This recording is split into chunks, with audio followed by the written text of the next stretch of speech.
when we talk about teenage tantrums, it's all about figuring out that what is my child trying to keep up with. Today, teenagers are really stressed about, oh, I don't have this, what my friend has. Are they dealing with some kind of a social comparison? This is the phase when they are building up their identity.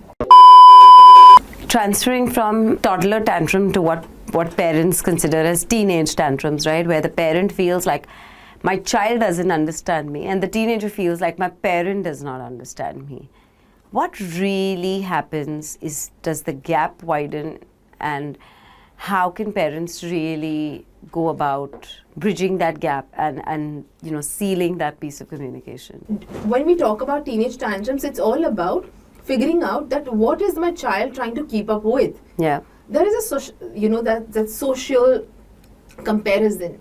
There's social comparison. There is a lot of shame as well that takes around, right? For a kid, if the kid is not really keeping well in terms of their scores, or maybe the way that they're not keeping up with the trend.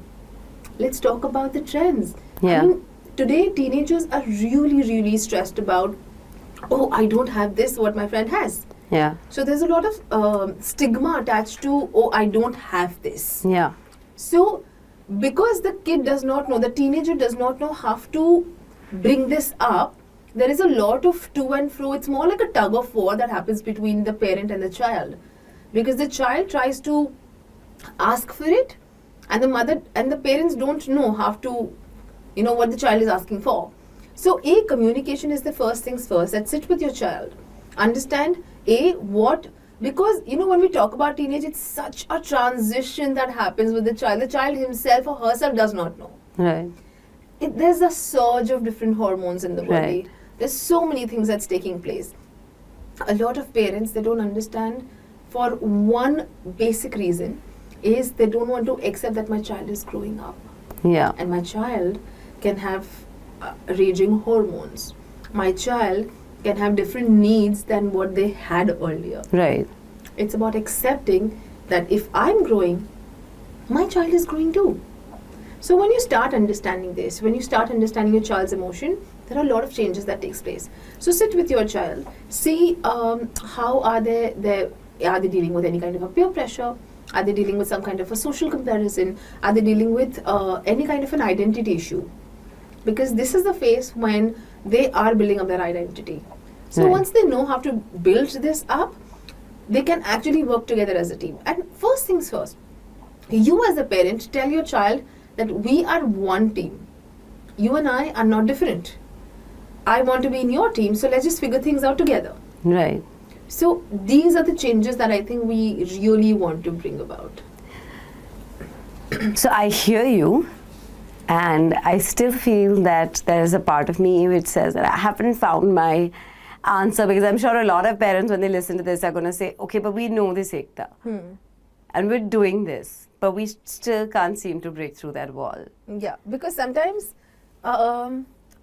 it's a very simple funnel. Like I said, a lot of things revolve, or it begins from the childhood. When the child, I'll give you a simple narration to this. Let's say there's a child who's throwing tantrum right now, as a child, okay? Throwing tantrum, you're tending the child immediately, right? The child understands that, I don't have to throw tantrum, and then the child develops a secure attachment. Right? Now, scene 2, where the child is throwing tantrum, you're busy with your work, and all you think is, it's okay, just let him throw the tantrum, I'll tend to the child in a while. Yeah. So after you're done with your work, and a lot of mothers do this, a lot of parents do this, they finish their work and then they tend the child.